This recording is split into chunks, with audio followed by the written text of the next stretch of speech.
பணம், சேமிப்பு, முதலீடு போன்ற விஷயங்கள் ஆர்வமும் தேடலும் கொண்டவரா நீங்கள் அப்படின்னா தொடர்ந்து கேளுங்க. நண்பர்களுக்கு வணக்கம். இந்த பாட்காஸ்ட்டில் கொரோனாவுக்கு பிறகு உலகம் முழுவதும் பணம், முதலீடு போன்ற விஷயங்களில் ஆர்வத்தை ஏற்படுத்திய இல்லை மேம்படுத்திய இல்லை அதிகப்படுத்திய 5 புத்தகங்களோட சம்மரியை தான் நான் சொல்ல போகிறேன். நேரம் தொடர்ந்து கேளுங்க. கொரோனாவுக்கு பிறகு தான் இந்தியாவில் டிமேட் அக்கௌண்ட் திறக்கிறவங்களோட எண்ணிக்கை பல மடங்கு அதிகமாக இருக்குது. அது வரைக்கும் குஜராத்தி, மராத்தி மற்றும் தமிழ்நாட்டில் குறிப்பிட்ட கம்யூனிட்டிகள் கையிலேயே இருந்த இந்த பங்குச்சந்தை முதலீடு மற்றும் இது சம்மந்தமான விஷயங்கள் ஒரு நடுத்தர வர்க்கத்துக்கு தெரிய வந்தது. அதில் நிறைய பேர் ட்ரேடிங் பண்ணி கையை சுட்டுக்கிட்டவங்க இருக்காங்க, நிறைய பேர் ரீட்டைல் இன்வெஸ்டர் ஆனவங்க இருக்காங்க. இதுக்கு முக்கியமாக அந்த கொரோனா காலத்தில் முளைத்த யூடியூப் சேனல்களை சொல்லலாம். நிறைய பேர் இதை பற்றி ஆன்லைனில் கிளாஸ் எடுத்தாங்க, இதை பற்றி அவேர்னஸ் வீடியோஸ் போட்டாங்க.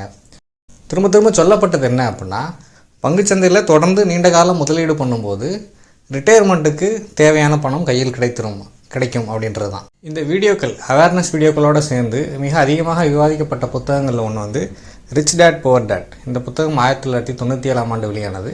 இதில் எழுதின ராபர்ட் கியோசாக்கி ரிசெஷனுக்கு முன்னாடி 2008க்கு முன்னாடியே இந்த புத்தகம் எழுதும்போது அவர் பெரிய பணக்காரர்லாம் இல்லைன்னு சொல்கிறாங்க. அவர் ஒரு சாதாரணமான ஒரு ஆள் தான்.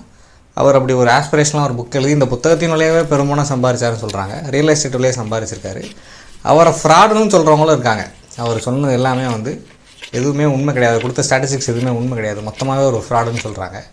எல்லாம் தாண்டி அந்த புத்தகத்திலேருந்து எடுத்துக்கிடக்கூடிய விஷயங்கள் இந்தியன் கான்டெக்ஸ்ட்டுக்கு அவர் அதை அமெரிக்கன் ஸ்பெசிஃபிக்காக தான் சொல்கிறாரு.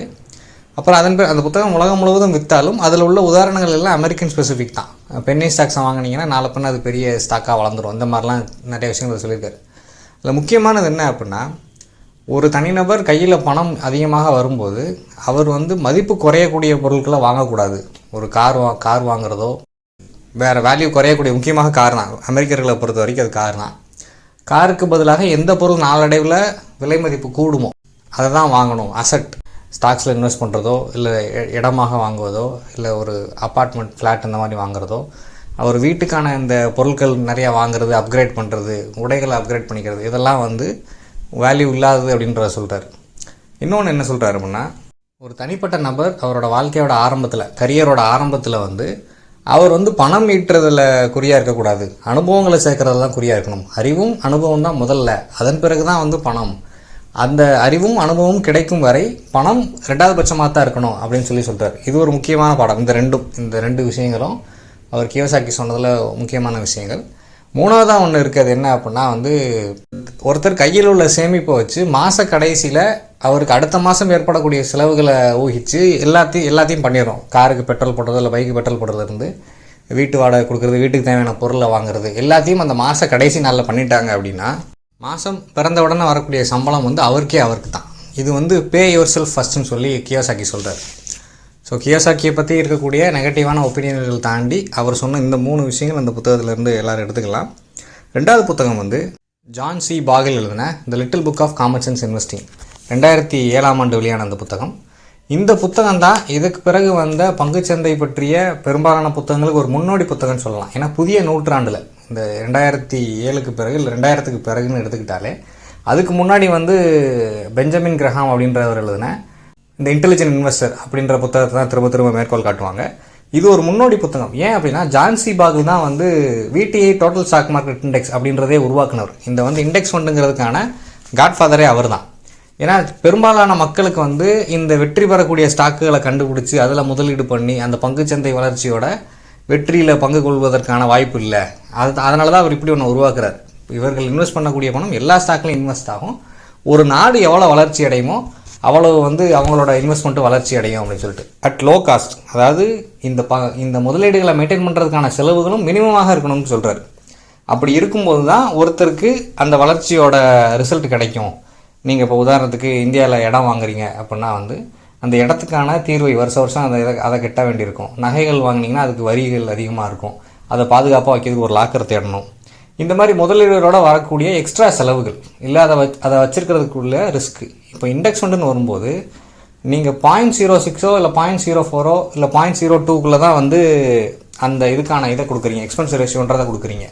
அப்படி ஒரு சாதாரண நபர், ஒர்க்கிங் கிளாஸ் நபர் ஒரு மிடில் கிளாஸ் நபர் ஒரு 15-20 வருடங்கள் தொடர்ந்து இன்வெஸ்ட் பண்ணுறாரு அப்படின்னா, குறைவான எக்ஸ்பென்ஸ் ரேஷியோவில் அவர் தொடர்ந்து இன்வெஸ்ட் பண்ணும்போது அவருக்கு கிடைக்கக்கூடிய ரிட்டர்ன் வந்து அதிகமாக இருக்கும், அது ரிட்டையர்மெண்ட்டுக்கு போதுமானதாக இருக்கும் அப்படின்றது அவரோட ஆர்கியூமெண்ட். அது உண்மையும் கூட. ஏன்னா அதுக்கு அந்த ஃபண்டை உருவாக்குனதே அவர் தான். அந்த புத்தகத்தில் சொல்லப்பட்ட இன்னொரு முக்கியமான விஷயம் என்ன அப்படின்னா, வாரன் பஃபட் அவரோட மனைவியோட சொத்துக்களில் 85% வந்து டோட்டல் ஸ்டாக் மார்க்கெட் இண்டெக்ஸில் தான் இன்வெஸ்ட் பண்ணி வச்சுருக்காராம். ஸோ வந்து அப்போ ஒவ்வொரு தனி மனிதர்களை பொறுத்த வரைக்கும் அவங்களுக்கே ஆன ஹாபி, பேஷன் இதெல்லாம் இருக்கும். அப்போ அவங்க அதை தான் பர்சீவ் பண்ணணும். எல்லாரும் பணத்தை பற்றி யோசிச்சுக்கிட்டே இருக்காங்க, பண முதலீடு, அதோட ரிட்டர்ன், அதை பற்றி யோசிச்சுட்டு இருக்காங்க அப்படின்னா அவங்க வாழ்க்கையில் அடையக்கூடிய மற்ற மகிழ்ச்சியை இழந்துருவாங்க. அவங்கள மாதிரி ஆட்களுக்கு தான் இந்த டோட்டல் ஸ்டாக் மார்க்கெட் இண்டெக்ஸ் அப்படின்றது, அதுக்காக தான் அதை உருவாக்கியிருக்கு அப்படின்லாம் அவர் சொல்லியிருக்காரு. இதே கருத்தை வந்து ரெப்ளிகா பண்ணக்கூடிய அடுத்த புத்தகம் என்ன அப்படின்னா வந்து ஜேஎல் காலின்ஸ் எழுதின the simple path to wealth. JL காலின்ஸை தொடர்ந்து மார்கன் ஹோசல் எழுதின த சைக்காலஜி ஆஃப் மணி மற்றும் the art of spending money, இந்த 3 புத்தகங்களும் வந்து ஜான் சீபாகலோட புத்தகத்தோட ஒரு கண்டெம்பரரி வடிவம்னு சொல்லலாம். அதன் பிறகு நடந்த உலகத்தில் நடந்த விஷயங்களை கணக்கில் எடுத்துக்கிட்டு இவங்க அவங்களோட புத்தகங்கள் எழுதியிருக்காங்க. அதில் முக்கியமாக ஜேஎல் காலின்ஸ் வந்து பணம் அப்படின்றது வந்து சுதந்திரத்தை அளிக்கும் கருவி, அவரை பொறுத்த வரைக்கும் அது ஒரு டூல். இதே தான் வந்து மார்கன் ஹோசலும் சொல்கிறாரு திரும்ப திரும்ப அவரோட புத்தகங்களில். முக்கியமாக இதில் சீஃப் டிஃபரன்ஸ் என்ன, ஜேஎல் காலின்ஸ் சொல்கிறதுக்கும் மார்கன் ஹோசல் சொல்கிறதுக்குமான வித்தியாசம் என்ன அப்படின்னா, ஜேஎல் காலின்ஸ் வந்து அதை எஃப்யூ மணின்னு சொல்கிறார். உங்கள் கையில் உங்களுக்கு தேவையான பணம் இருக்குது அப்படின்னா நீங்கள் ஒரு முதலாளிக்கிட்ட விருப்பம் வேலை செய்ய வேண்டாம், போடான்ட்டு நீங்கள் இன்னொரு இடத்த தேடி போகலாம், இல்லை பிரேக் எடுத்துக்கலாம். ஸோ அந்த எஃப்யூ மணின்னு சொல்கிறார். அதே தான் மார்கன் ஹோசல் என்ன சொல்கிறாருன்னா, அது உங்களுக்கு சுதந்திரத்தை அளிக்கிறது, அதனால் அதை பாதுகாத்துக்கோங்க, இல்லை பத்திரமா வைங்க, இல்லை அதனோட அருமையை புரிஞ்சுக்கோங்க, அதை அப்படி பயன்படுத்துங்கன்னு சொல்லி அவர் சொல்கிறார். இப்போ இந்த விஷயங்களை இந்தியாவில் உள்ள நாம் எப்படி புரிஞ்சுக்கிறது? இப்போ இந்தியாவை பொறுத்த வரைக்கும் நாம் இன்னும் ஒரு வளரும் பொருளாதாரம் தான். இந்தியன் பாப்புலேஷன் கூட கம்பேர் பண்ணால் இங்கே பங்குச்சந்தை முதலீட்டுக்கு வந்திருக்கிறவங்க எண்ணிக்கை ரொம்ப கம்மி தான். அது கடந்த 1 வருஷம் 2 வருஷத்துக்குள்ளே வந்தவங்க வந்து நேரம் டிசப்பாயிண்ட் ஆகிருப்பாங்க. ஏன்னா வந்து கிட்டத்தட்ட அது வந்து ஃப்ளாட்டாக தான் இருக்குன்னு சொல்லணும். தங்கம் திடீர்னு 1 வருஷத்தில் 50% 60% வளர்ந்துருக்கு.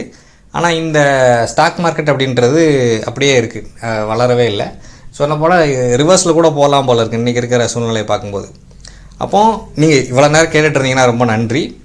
இந்த மாதிரி இந்த பாட்காஸ்ட்டுகள், இந்த புத்தகங்கள், இந்த யூடியூப் அட்வைசர்கள், இந்த இன்ஃப்ளூயன்சர்கள், இவங்களை கவனிக்கிறவங்க யாரும் வந்து பணக்காரங்களாக இருக்க போகிறதில்ல. ஏன்னா பணக்காரங்க அவங்க ஆல்ரெடி பணம் வச்சுருக்காங்க, அது ஆல்ரெடி பல மடங்கு பெருக்குவதற்கான வழிகளை கண்டுபிடிச்சிட்டாங்க, அதை பண்ணிக்கிட்டே இருப்பாங்க.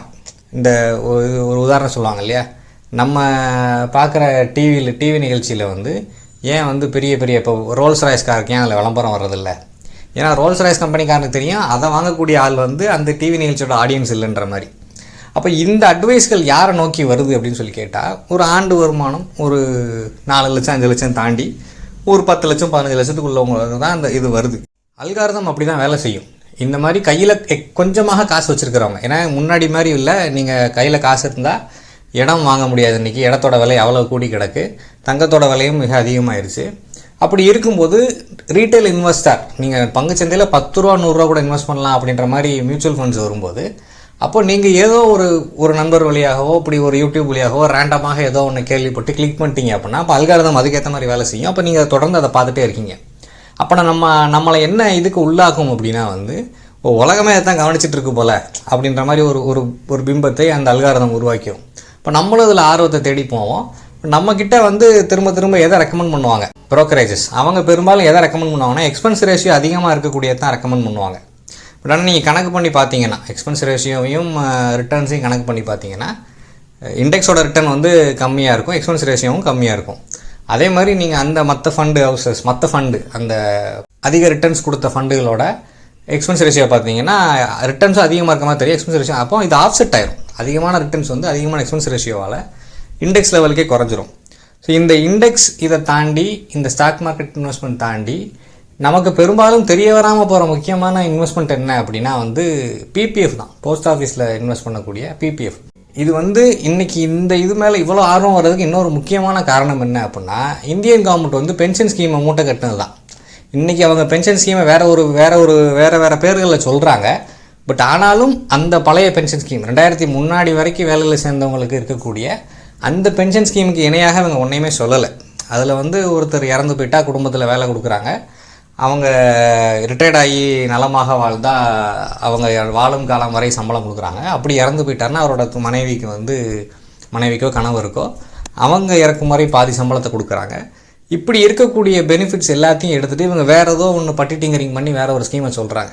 இப்படி இன்றைக்கி ரிட்டையர்மெண்ட்டுக்கு பிறகு ஒரு கேரண்டி இல்லை அப்படின்னு வரும்போது இந்த மாத சம்பளக்காரர்கள், அது கவர்மெண்ட்டில் வேலை பார்க்குறவங்களோ தனியாரில் வேலை பார்க்குறவங்களோ, அப்போ அவங்க அந்த எதிர்காலத்தை பற்றிய பயம் அதிகமாக இருக்குது. இந்தியன் மணியோட வேல்யூ ரொம்ப வேகமாக குறைஞ்சிக்கிட்டே வருது. அப்படிங்கும்போது அவங்கக்கிட்ட என்ன செய்தி சேருதுன்னா, ஸ்டாக் மார்க்கெட் ரிட்டர்ன் அதை ஆஃப்செட் பண்ணும். இன்ஃப்ளேஷனால் விலை கொடுனதை நீங்கள் சரி செய்யணும், உங்கள் முதலீடு அதை மீட் பண்ணணும் அப்படின்னா ஸ்டாக் மார்க்கெட் இன்வெஸ்ட்மெண்ட் தான் அது கரெக்டு அப்படின்ற மாதிரி சொல்லிடுறாங்க. இதில் சொல்லாமல் விடுற முக்கியமான விஷயம் என்ன அப்படின்னா, ஸ்டாக் மார்க்கெட் ரிட்டர்னுக்கு நீங்கள் கடைசியில் மினிமம் 15% டேக்ஸ் கட்ட வேண்டியிருக்கும். அந்த லாபத்துக்கு நீங்கள் போட்ட பணத்துக்கு டேக்ஸ் கிடையாது. உங்களுக்கு வந்த ரிட்டர்னில் 1.25 லட்சத்துக்கோ 1.5 லட்சத்துக்கோ டேக்ஸ் கிடையாது. அதுக்கப்புறம் மீதி இருக்கக்கூடிய பணத்துக்கு 15-20% டேக்ஸ் கட்ட வேண்டியிருக்கும் அப்படின்றத யாருமே சொல்கிறதே இல்லை. அப்போது இந்த இதில் நாம் புரிஞ்சுக்க வேண்டிய இன்னொரு முக்கியமான விஷயம் என்ன அப்படின்னா, பிபிஎஃப் அக்கௌண்ட் அப்படின்றது இதுதான் எக்ஸம்ட் கேட்டகரின்னு வச்சுருக்காங்க. அதாவது நீங்கள் அதில் போடும்போது காசு கிடையாது. இப்போ நீங்கள் இண்டெக்ஸில் போடுறீங்க இல்லை மியூச்சுவல் ஃபண்டில் போடுறீங்கன்னா எக்ஸ்பென்ஸ் ரேஷியோன்னு ஒன்று இருக்குது. அந்த மாதிரி ஒன்று பிபிஎஃப்பில் கிடையாது. அப்புறம் நீங்கள் அந்த ஃபண்டு ஹவுஸில் அக்கௌண்ட்டை மெயின்டைன் பண்ணுறதுக்கு ஒரு மினிமம் காசு கேட்கலாம். அது இதில் கிடையாது. போஸ்ட் ஆஃபீஸ் அந்த பிபிஎஃப்பில் நீங்கள் உங்கள் பணம் அதில் ஆஸ்லாங் அதில் நீங்கள் எவ்வளோ நாள் விட்டு வச்சுருக்கீங்களோ அதை மெயின்டைன் பண்ணுறதுக்கு ஒரு காஸ்ட்டும் கிடையாது. நீங்கள் வெளியில் எடுக்கும்போது, ஸ்டாக் மார்க்கெட்லேருந்து வெளியில் எடுக்கும்போது அந்த டேக்ஸ் கட்டணும், கேபிட்டல் கெயின்ஸ் டேக்ஸ் கட்டணும். அதே இது பிபிஎஃப்பை பொறுத்த வரைக்கும் அப்படி எதுவும் கிடையாது. நீங்கள் ரிட்டையர்மெண்ட் வரைக்கும் எக்ஸ்டெண்ட் பண்ணிக்கலாம், நீங்கள் சாகும் வரையும் எக்ஸ்டெண்ட் பண்ணிக்கலாம், வருஷத்துக்கு 2 லட்ச ரூபா வித்ட்ரா பண்ணிக்கலாம். இதுக்கு எதுக்குமே டேக்ஸ் கிடையாது. அப்போது முக்கியமாக இந்த மிடில் கிளாஸ், இந்த மாத சம்பளக்காரர்கள் இவங்க முதல்ல கான்சன்ட்ரேட் பண்ண வேண்டியது என்ன அப்படின்னா பிபிஎஃப் தான். கோல்டு வாங்கி வச்சுக்கிறது நல்லது. இதில் திரு ஆனந்த் ஸ்ரீனிவாசன் போன்றவர்கள் சொல்லக்கூடிய 100 கிராம் கோல்டு அப்படின்றத நம்ம ஏற்றுக்கிட்டு தான் ஆகணும். அவர் ஆரம்பத்துலேருந்து சொல்லிகிட்டே இருந்தார். இன்றைக்கி அதோட ஒருத்தர் எல்லோரும் புரிஞ்சுட்டுருப்பாங்க நினைக்கிறேன், இன்றைக்கி பயங்கர விலையேற்றத்துக்கு பிறகு. அப்படி இருக்கும்போது அந்த கோல்டு நீங்கள் கோல்டில் ஒரு போதுமான அளவுக்கு உங்களுக்கு திருப்தி வந்துருச்சு அப்படின்னா, இல்லை சிமல்டேனியஸாக கொஞ்சம் கோல்டு கொஞ்சம் பிபிஎஃப், அதன் பிறகு தான் நம்ம ஸ்டாக் மார்க்கெட் பக்கத்தில் வரணும். ஏன் அப்படின்னா, நான் இந்த வீடியோவோட ஆரம்பத்தில் அந்த கோட்டை வச்சுருந்தேன். காட்ஃபாதர் நாவல், அது ஒரு படத்தில் வராது. நாவல் அந்த முதல் கோட் என்ன அப்படின்னா, behind every great fortune there is a crime. குற்றம் பண்ணுறவங்க தான் மிகப்பெரிய சொத்தை சேர்க்க முடியும். அப்புறம் அவங்க 1 தலைமுறை 2 தலைமுறை இல்லாமலும் போயிடலாம். பட் நீங்கள் இந்த மிகப்பெரிய பணக்காரங்களை எடுத்து பார்த்துக்கிட்டிங்கன்னா அவங்க மிகப்பெரிய குற்றங்களை பண்ணியிருப்பாங்க. நீங்கள் மார்கன் ஹவுஸலோட புத்தகத்தில் இந்த உதாரணங்கள் அடிக்கடி பார்க்கலாம். அவர் வேண்டர்பில்ட்னு ஒருத்தரை பற்றி சொல்லுவார். அவர் ரயில் ரோடு எம்பையரை உருவாக்குனவர் அமெரிக்காவில். அவர்கிட்ட கேட்கும்போது நீங்கள் இவ்வளோ சட்டங்களை மீறுறீங்களேன்னு சொல்லி அவரோட அட்வைசர் சொல்லும்போது, சட்டங்களை மதிச்சா நான் இந்த எம்பையரை உருவாக்க முடியும்னு நீங்கள் நினைக்கிறீங்கன்னு சொல்லி அவர் திரும்ப கேட்பார். அப்படி இருக்கும்போது எல்லாருமே இன்று உலகத்தில் இருக்கக்கூடிய இருந்த மிகப்பெரிய செல்வந்தர்கள் அவங்க மிகப்பெரிய குற்றங்களை பண்ணித்தான், அநீதிகளை பண்ணித்தான், இயற்கையை அழிச்சு தான் அவ்வளோ பணத்தை ஈட்டியிருக்காங்க. நம்ம யாருக்கும் அவ்வளோ பணம் ஈட்டணும்னு ஆசை இல்லை. நம்ம வாழும் வரைக்கும் யாருக்கிட்டையும் எதிர்பார்க்காம வாழணும், யாருக்கிட்டையும் கையேந்தாமல் நிற்கணுன்றதான் நம்மளோட விருப்பமாக இருக்குது. இப்போ நம்ம சம்பாதிக்கக்கூடியதில் நம்ம இன்றைக்கி நம்மளே அதை பாதுகாத்துக்கிட வேண்டிய நிலைமைக்கு ஆளாகிருக்கோம். இந்த பென்ஷன் ஸ்கீம்ஸ், இந்த சோஷியல் செக்யூரிட்டியெல்லாம் இல்லாமல் போகும்போது, பர்டிகுலர் இந்தியா மாதிரி ஒரு நாட்டில். இந்த பாட்காஸ்ட் பதிவு பண்ணுறதுக்கு ஒரு 2 நாளைக்கு முன்னாடி தான் ஒரு அமெரிக்காவில் உள்ள ஒரு அமெரிக்க அதிகாரி இந்தியாவில் வச்சு தான் அதை சொல்கிறார். சைனா கிட்ட பண்ண தப்பை நாங்கள் இந்தியா கிட்ட பண்ண மாட்டோம், அதாவது சைனா வளர விட்ட மாதிரி இந்தியா வளர விட மாட்டோம் அப்படின்ற மாதிரி. இப்போ இந்தியா ஒரு மார்க்கெட்டாக தான் பார்க்குறாங்க. இங்கே உள்ளவங்க இங்கே பணம் சம்பாரித்து இங்கே பொருட்களுக்கு செலவு பண்ணிக்கிட்டே இருக்கணும்.